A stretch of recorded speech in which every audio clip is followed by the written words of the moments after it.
Happy Friday. Welcome to another episode of Murders, Mysteries, and More. My name is Kaylee.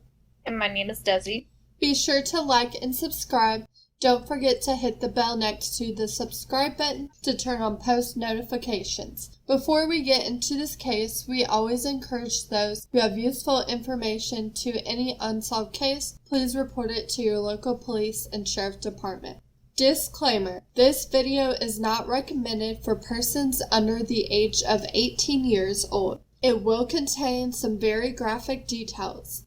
If you are under the age of 18 or cannot handle graphic details, please click off now. The Cecil Hotel has been the center of attention for many things, from serial killers like Richard Ramirez staying there to suicide, overdoses, and even murder. Cecil Hotel has a 90-year history of awful things happening and has an awful nickname of suicide. Today we'll be diving into Elisa Lam, an unfortunate 21-year-old woman who ended up dead at the Cecil Hotel. So, little background information of Elisa Lam. Her real name is Lam Ho Yi, but better known by everyone as Elisa Lam. She was born on April 30th, 1991 in Hong Kong, China to David and Yinna Lam. Eventually her family immigrated to Canada where they opened a restaurant in Burnaby, British Columbia. She also had a sister named Sarah Lam. Elisa attended the University of British Columbia. She even had her own vlog in 2010 named Etherfield, where she would post fashion pictures of models as well as her mental health struggles. She was diagnosed with bipolar disorder and depression.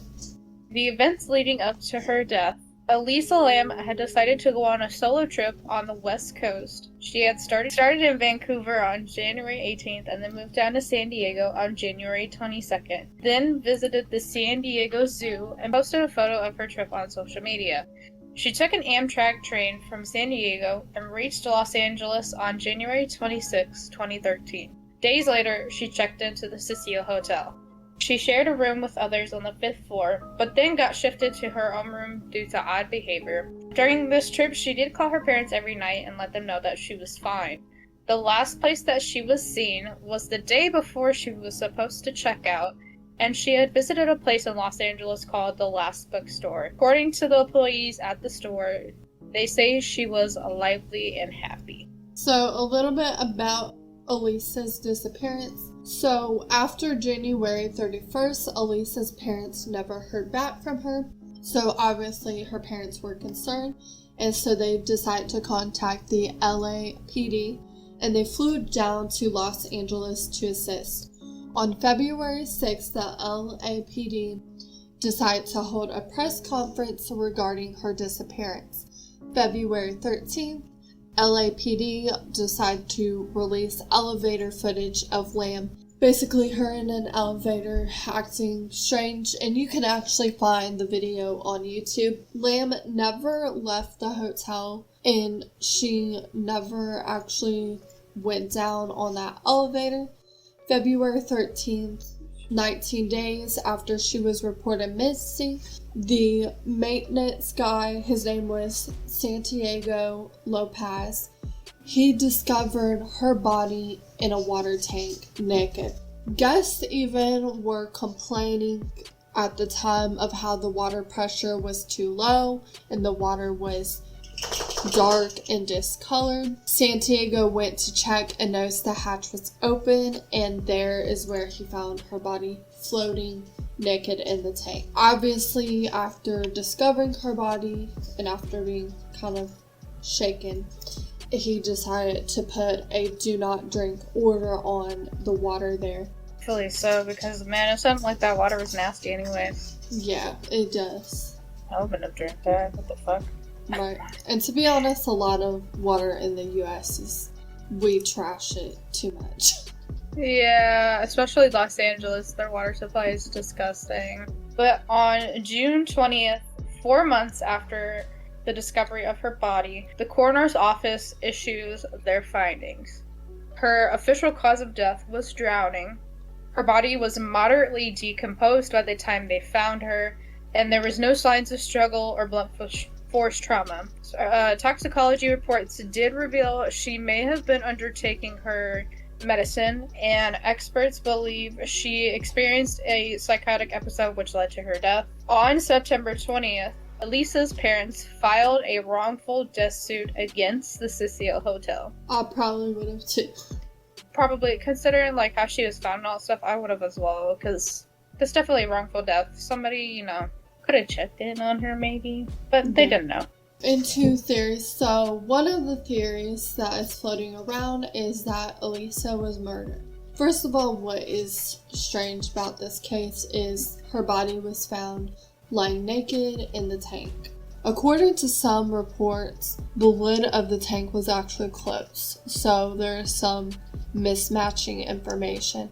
Obviously, because of like how heavy the tank lid was, it wouldn't be nearly impossible for Elisa to actually move the tank lid and actually climb into the tank herself. It is possible that she could have been talking to somebody not shown in the footage of her in the elevator, and that might be why she was acting strange. It does kind of appear in the video, it's not the clearest video, but it does appear that there's possibly another foot in there. And also, like, the timeline and the cuts with the video obviously make everything kind of suspicious. People do speculate that there is a chance that she could have been held to gunpoint and forced to climb into the tank. And Lam's death does have some similarities to the movie. If you've never seen it, it's called Dark Water, which also involved an elevator in a water tank. Which is creepy. That is definitely creepy. Do you think someone do you think someone murdered her and that she was talking to her murderer in the elevator while she was acting strange? I think so. I think it's very possible. Anything is possible in any instance. It would explain why she was acting strange and why it appeared that she was talking to somebody. So it could have been her murderer. Obviously, she may not have known that at the time. But, it could have been also a hotel employee that she was talking to in the elevator as well. But I think it's more likely because why would she end up in a tank naked? To some people, the lid was closed. The maintenance man said it was open, but if it was closed, she wouldn't have been able to move that by herself. That's heavy. There could have been multiple people involved in her death. Yeah, very true. It could be more than one person. Because if the tank was hard for her to move, then there would probably have to be a couple other people. Yeah, them water tanks are very heavy. Why do you think that they would kill her? Well, maybe this was just a coincidental kind of murder, like somebody just, kind of like a wrong place, wrong time. Or if they were trying to replicate what happens in the movie Dark Water, that would be another reason why they would kill her. Still would be another wrong place, wrong time, but it would make a lot more sense than just like a random killing. That's true. And if someone did murder her, do you think they held her to gunpoint, forcing her to climb down into the water tank and drown herself, or do you think they attempted to kill her another way and then threw her body in the water tank? Oh, that's such a good question, my dude. It just, if they killed her another way, you would think you would find more evidence that they killed her, in a different spot. Because if she was hit, even though the autopsy didn't show it, if she was hit, there would have to be some trail of blood. But, it would make more sense if she was held at gunpoint and maybe they drowned her. It would make a lot more sense. And it would explain why there was no, blunt force trauma or anything like that. That's true, and they didn't have any cameras on the roof or anything like that. Okay, so it made more sense over there because there wasn't. They had a door that led up to the roof, and every time somebody would open it, an alarm would go off. So that's another thing I'm suspicious of, because nobody ever, in the time she was there, nobody ever heard it go off. Right, but if it was one of the employees, they would have known how to, or if it was security, they would have known how to shut it off. That's true. You do have a point there, actually. I didn't think about that. Damn. Yeah, just thought about that. Damn. Into the second theory, which is suicide, of course. Suffered from bipolar disorder and depression. Toxicology reports did show that she was undertaking her meds, which could explain why she was talking to herself. It could have possibly indicated that she was having a manic episode. Her roommates that were also staying in the original room with her, say she was acting odd and very hostile. There was obviously no signs of trauma on the body, but as we were talking about earlier, there's only 2 ways to get up to the roof: through a fire escape or through a door that sounded off an alarm. And nobody reported hearing an alarm at any point during her stay. But what could explain why she was naked would be that it was possibly a physical reaction as an attempt to get her to float in the tank. Which is kind of weird. But I guess in some sense it does kind of make sense. But why would you want yourself to float in the tank? Right, that is kind of... That's kind of weird. Why would Elisa climb into a tank naked to commit suicide? Couldn't she have easily just thrown herself out a window? So that is a really good question, because I do want to know, when most people do commit suicide, a lot of times it's either they overdose on some sort of medication, or they hang themselves, or put a gun to their head. They'll jump out of a building. People are going to drown themselves. Most of the time they're going to jump off a bridge into like a river, and that's how they're gonna kill themselves. But to climb into a water tank definitely is a lot more complex, and it is not really a common method of suicide, so that definitely is strange. However, I will say, like, because she already has bipolar disorder and depression, she could have had some other mental health issues, such as like schizophrenia, so she could be hallucinating and doing these weird things. But again, it is not really a common method of suicide. Yeah, and if like she did have schizophrenia, she was already diagnosed with bipolar depression and bipolar disorder, don't you think they would have tested for that as well?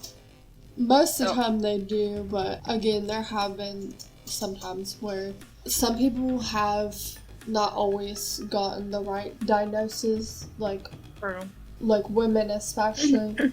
I know at least with like ADHD, a lot of women go undiagnosed with that because that seems to be more of a male thing, but you would think that they would. And also schizophrenia is usually like the symptoms are pretty like strong and stuff, and not just that, but like you can tell.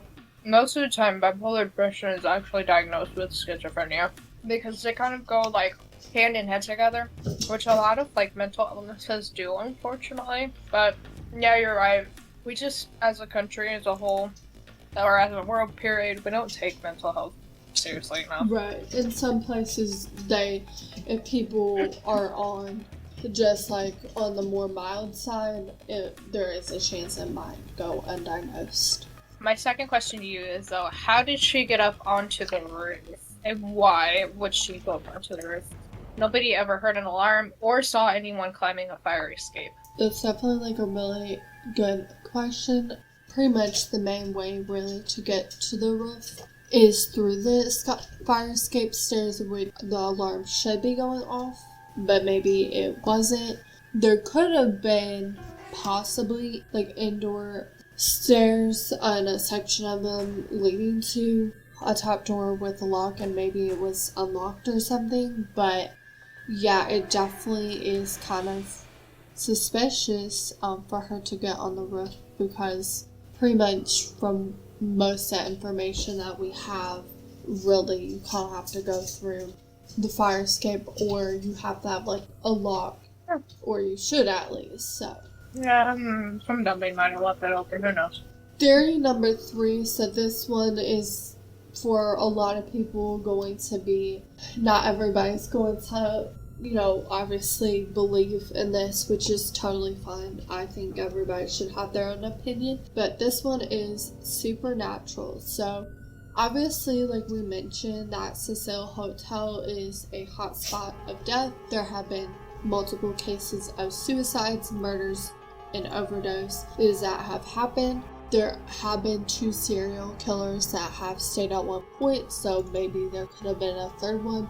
People do speculate Elisa could have been talking to a ghost in the elevator cam, so maybe instead of talking to herself or talking to a killer that we couldn't see, maybe she was actually talking to a ghost, which obviously cameras aren't always gonna catch that. People do mention that she could have been playing an elevator game. So if you guys don't know what the elevator game is, it's a Korean urban legend said to open doorways to other dimensions and conjure spirits. So you pretty much go on different floors and everything and hit different buttons, and it activates these spirits apparently. So these evil demonic spirits could have convinced her to climb into the water tank because, you know, I don't know if you believe in ghosts or not, which is fine, but not all spirits are good. And then this could also explain the technical malfunctions with the video, because there is kind of some, like, I'm not going to get too much into it, but there's kind of some science into ghosts not really liking cameras. Do you think she could have committed suicide? If so, why would she choose to do it while she was on vacation?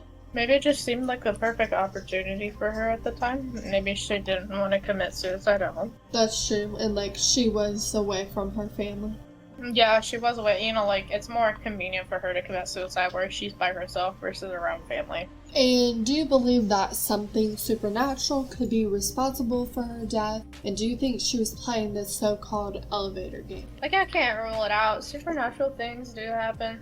I don't know about the elevator game thing, though. That's kind of weird. I don't know why you would do that. That's, Yeah, that's kind of reminds me of, like, that mirror game. Oh, yeah. Mm-hmm. Yeah. It does, though. But, like, I don't know. Like I said, anything's possible. But me personally, I think there's other reasons behind this. I don't think it's supernatural. Right. I think there'd be a lot more evidence pointing towards supernatural things. Yeah, there's not too much other reasons why the video wasn't working, because there are times when technology will malfunction without the presence of something supernatural. Yeah, not just that, but also, like, Ghost Adventures actually went in there and did an investigation, and they didn't actually find that much, like, supernatural evidence, to be honest. Yeah. So... Yeah, usually they pretty much know a lot of stuff. So yeah, if someone's investigating, I would say, yeah, probably a lot less likely. You can usually kind of tell if there's a presence. Mm-hmm. Yeah, I think there'd be more reports. Yeah, I used to do stuff like that, and I was able to tell. Yeah, you can just tell when there's weird shit going on. Yeah, you can tell when you want to run out the door. You're like, psych, I'm not like these typical white people in horror movies, I'm out. Right, I'm a head out. I'm a head out. But the last theory is that Elisa was actually part of an experiment. Now, hear me out about this. I think this is kind of weird. But apparently there was a tuberculosis outbreak around the same time at Skid Row, which was only a few blocks from the Cecil Hotel. So people theorize she could have been a part of a tuberculosis test, which was coincidentally named the Lam Elisa. Haha, coincidence. That is kind of crazy. Yeah, and it's also noted that the University of British Columbia, where she went to school at, had a reputable tuberculosis research center. Some also say that Lam could have been a biological weapon that was used to help take out the homeless population, because we know that the government is always trying to take somebody out, whether it's homeless or us regular people. You know, they're trying to cut down population. If this was true, this resulted in the government taking her out after discovering she had learned too much. But her autopsy did not show signs of any, like, traces of tuberculosis. So, could the coroner have missed something in her autopsy that would indicate she was being used as a biological weapon? So, it is possible that they could have missed something, because there is always that kind of error of, like, results with, like, diagnosing anybody with, like, anything. So there is always that error that you're gonna have, so it is possible, but it is a lot less likely because it is a pretty accurate test for the most part. Why would Elisa willingly agree to do something as awful as this? I think the only way she would have done something like this is really if the government pretty much like threatened her. Maybe they threatened her family, and obviously like she cared about her family and didn't want anything to happen to them. So that's really the only way I could see that happening. Yeah, I mean, that's like the only reason I could come up with it too. Do you truly believe the government would have outsourced? And when I say outsourced, I mean like they chose somebody that was from a completely different country versus somebody in their own country to kill off a specific population. I mean, it is possible because, like, since she's, like, from a different country, she's not gonna know everything about the US, so she's gonna be a lot easier to manipulate. However, it is kind of a bit out there, definitely for sure. Like, yeah, I mean, I can definitely see how sometimes, like, the government doesn't give a shit sometimes, you know, especially with the whole housing thing. So I can definitely see, like, how they might want to get rid of some people because honestly, you know, the government can do more and they don't, but I'm not going to get too much into that, but I think this theory is a bit out there, for sure. Yeah, I think so too, like, a little bit out there too for me. Right, yeah, out of, like, all these theories, I really feel like the murder theory has a lot of, like, makes a lot of sense. I could potentially see suicide. It would be a weird way to commit it, but I could potentially see that. But these other two, not so much. Yeah, there's just so many, like, things that just don't add up for this to be, like, one clear, solid, like, thing. Answer. So, still to this day, Elisa Lam's death remains a great mystery. I want you guys to put in the comments below what you guys truly think happened to her. We would love to know. And may she be put to rest, but still the mystery lives on. And with that being said, thank you for listening to another episode of Murders, Mysteries, and More. Please join us next week for another exhilarating mystery, and always watch out, because you never know when somebody's creeping.